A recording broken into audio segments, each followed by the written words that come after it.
आसाराम पर लगे यौन शोषण मामले के एक और मुख्य गवाह को गोली मार दी गई है। मामला शाहजहांपुर का है, जहां गवाह कृपाल सिंह को अज्ञात हमलावरों ने गोली मार दी। चश्मदीदों के मुताबिक बाइक से आए 3 हथियारबंद बदमाशों ने कृपाल को निशाना बनाया और उसे छलनी कर दिया। पीछे से गोली मारने के बाद तीनों बदमाश फरार हो गए। कृपाल की नाजुक हालत को देखते हुए उसे शाहजहांपुर जिला अस्पताल से बरेली रेफर कर दिया गया। 2013 में शाहजहांपुर की एक नाबालिग लड़की से हुए यौन शोषण के आरोप में कृपाल अहम गवाहों में से एक है। अभी 4 महीने पहले ही कृपाल ने एक ऑडियो क्लिप जारी किया था। दावा किया गया था कि ऑडियो क्लिप आसाराम का है, जो जोधपुर जेल में बैठकर अपने गुर्गों से बात कर रहे थे।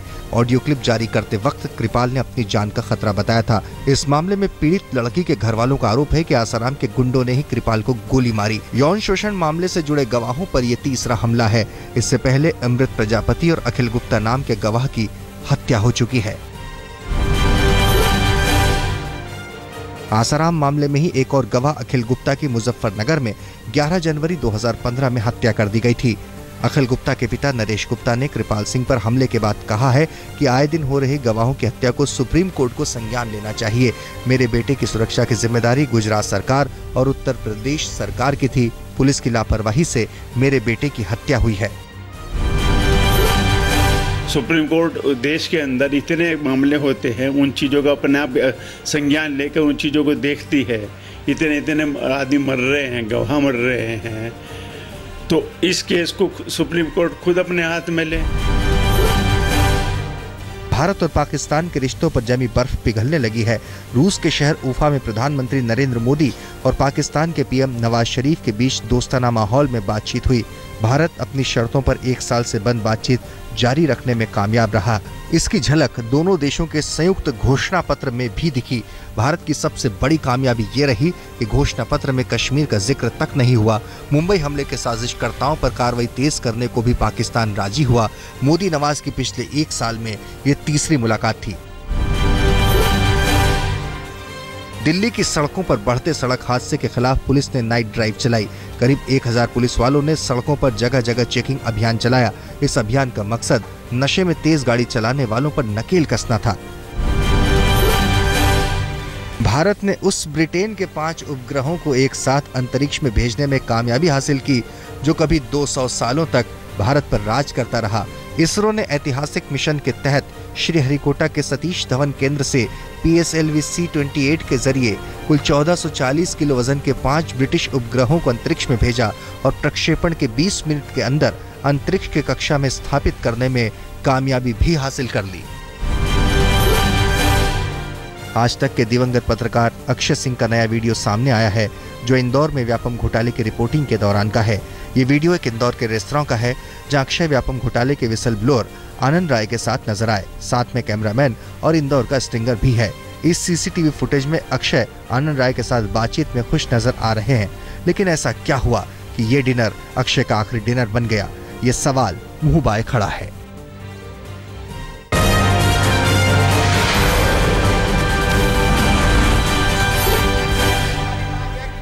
व्यापम घोटाले और उसमें होती मौतों के खिलाफ कांग्रेस ने 16 जुलाई को मध्य प्रदेश बंद का ऐलान किया है।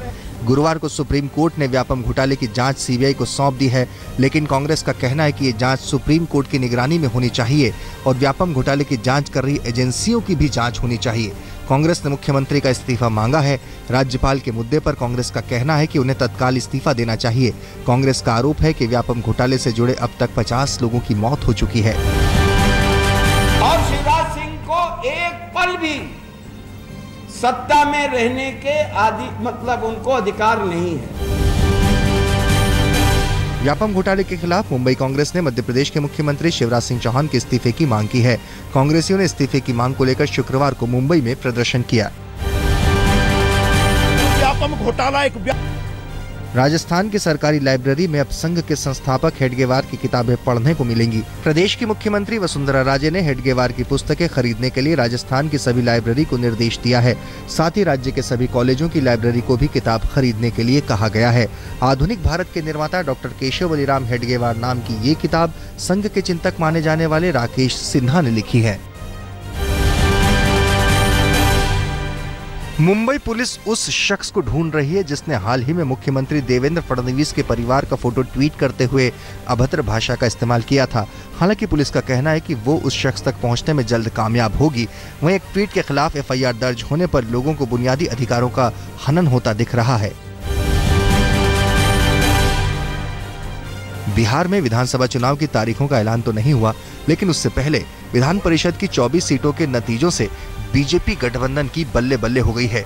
नीतीश और लालू को तगड़ा झटका लगा है। अकेले बीजेपी ने 12 सीटों पर कब्जा जमाया है। बिहार विधान परिषद के नतीजों पर जेडीयू के संजीव कुमार ने सवाल खड़े करते हुए अवैध घोषित 513 मतों को फिर से जांचकर गिनती की मांग की है। बेगूसराय से बीजेपी के रजनीश सिंह ने संजीव कुमार को 82 मतों से पराजित किया है, लेकिन संजीव कुमार ने मतगणना के दौरान धांधली का आरोप लगाते हुए फिर से गिनती की मांग की है। वैशाली विधान परिषद सीट पर आरजेडी जेडीयू गठबंधन ने कब्जा कर लिया है।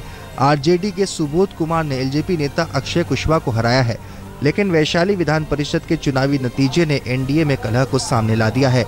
वैशाली एनडीए प्रत्याशी ने हार के बाद खुलकर हार का ठीकरा बीजेपी पर फोड़ा है।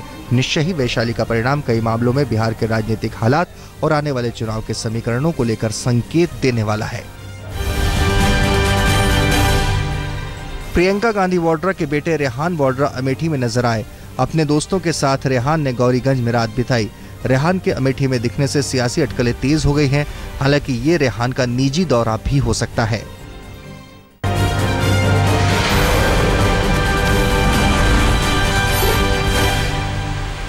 हिमाचल के कुल्लू में भी भारी बारिश से तबाही मची है। नदियां पूरे उफान पर हैं। बाढ़ और भूस्खलन के खतरे को देखते हुए प्रशासन ने अलर्ट जारी कर दिया है और लोगों को सुरक्षित ठिकानों पर चले जाने का निर्देश दिया है। एक ही दिन में कुल्लू में 2 जगह बादल फटने से घाटी में दहशत का माहौल है। नदियों में उफान की वजह से कई छोटे मोटे पैदल पुल बह गए हैं, जबकि 4 घरों को आंशिक नुकसान पहुंचा है। ऋषिकेश में पिछले 48 घंटे से हो रही बारिश से जहां जनजीवन अस्त व्यस्त हो गया है, वहीं चारधाम यात्रा भी रोक दी गई है। बारिश से बरसाती नाले भी उफान मार रहे हैं। गंगा के किनारे बसे हुए लोग सहमे हुए हैं। प्रशासन शहर की स्थिति पर नजर रखे हुए है। हरिद्वार में 24 घंटे से हो रही भारी बारिश से जिंदगी थम सी गई है। भारी बारिश की वजह से गंगा का जलस्तर तेजी से बढ़ रहा है और गंगा खतरे के निशान के करीब पहुंच गई है। गंगा का जलस्तर 292.30 के आसपास है। वहीं दूसरी तरफ हर की पौड़ी पर भी गंगा का बहाव तेज हो गया है। इसमें नहाने वाले लोगों को भी सतर्क कर दिया गया है। भारी बारिश से राजधानी देहरादून में भी जनजीवन अस्त व्यस्त हो गया। बारिश की वजह से जहां निचले इलाकों में पानी भर गया, वहीं सड़कों पर भी जल जमाव की वजह से लोगों को मुश्किलों का सामना करना पड़ रहा है। मूसलाधार बारिश से नदियों का जलस्तर भी तेजी से बढ़ रहा है। मौसम विभाग के मुताबिक अगले 48 घंटों तक भारी बारिश की आशंका है। फिरोजाबाद में बारिश की वजह से सड़कों और गली मोहल्लों में पानी भर गया, जिससे लोगों को खासी मुश्किलों का सामना करना पड़ रहा है। जिला अस्पताल में तो हालात ऐसे बन गए हैं कि मरीज और उनके परिवार वालों को पता नहीं चल रहा कहां पैर रखें। पानी के नीचे छिपे गड्ढों में अस्पताल में आने जाने वाले लोग गिरते रहे और प्रशासन मूक दर्शक बन देखता रहा। मुजफ्फरनगर में 2 लड़के नहाने के दौरान तालाब में डूब गए। 17 साल का गुलशेर और 15 साल के इमरान की तालाब में डूबने से मौत हो गई। दरअसल गर्मी से बचने के लिए सफीपुर पट्टी के कुछ बच्चे तालाब में नहाने गए थे। राजस्थान के धौलपुर में झमाझम बारिश ने जनजीवन अस्त व्यस्त कर दिया। लगातार भारी बारिश के चलते सड़कें तालाब बन गई, जिससे लोगों को आवाजाही में खासी परेशानी का सामना करना पड़ा। हालांकि मानसून की फुहार से लोगों को गर्मी से राहत मिली और इस बारिश से खरीफ की फसल को भी फायदा होगा। दिल्ली में पिछले 2 दिनों से हो रही बारिश ने लोगों के लिए मुश्किलें खड़ी कर दी हैं। तेज बारिश और भारी जल जमाव के चलते संगम विहार इलाके में मकान का एक हिस्सा ढह गया, जिसमें एक लड़का बुरी तरह से घायल हो गया। मौके पर पहुंची पुलिस ने घायल को एम्स ट्रॉमा सेंटर में भर्ती कराया है। गुड़गांव के एक स्कूल में तकरीबन 60 बच्चे मिड डे मील खाकर बीमार हो गए। स्कूल से छुट्टी के बाद जब बच्चे घर पहुंचे तो उनकी तबीयत बिगड़ने लगी। बच्चों को उल्टी दस्त की शिकायत के बाद अस्पतालों में भर्ती करवाया गया। घटना की सूचना मिलने के बाद जिला फूड अधिकारियों ने स्कूल की कैंटीन से खाने के नमूने जांच के लिए भेज दिए हैं।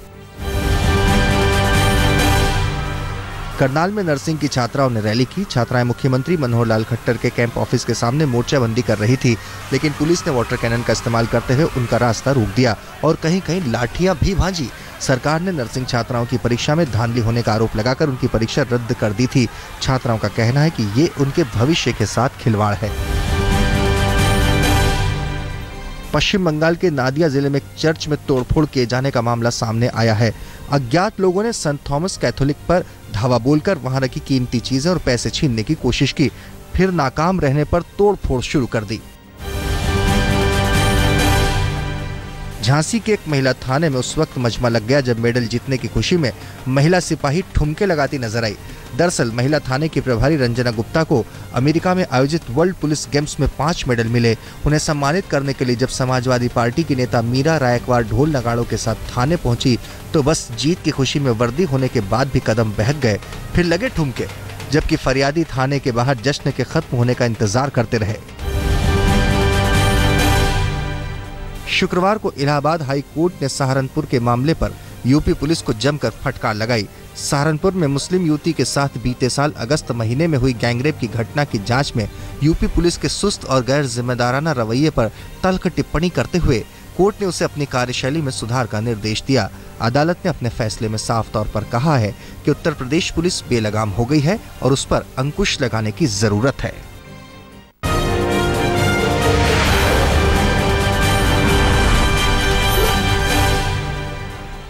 दिल्ली में फिर खाकी दागदार हुई है।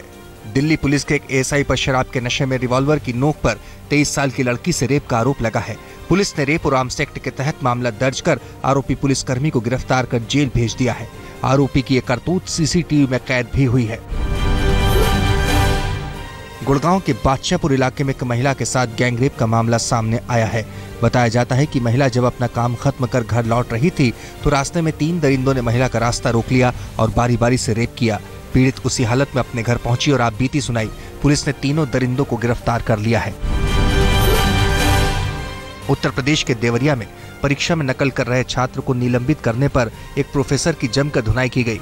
मामला संत विनोबा पीजी कॉलेज का है, जहां धर्मवीर यादव नाम का छात्र किताबें खोलकर परीक्षा दे रहा था, जिस पर प्रोफेसर उमेश दुबे ने उसे रेस्टिकेट कर दिया था।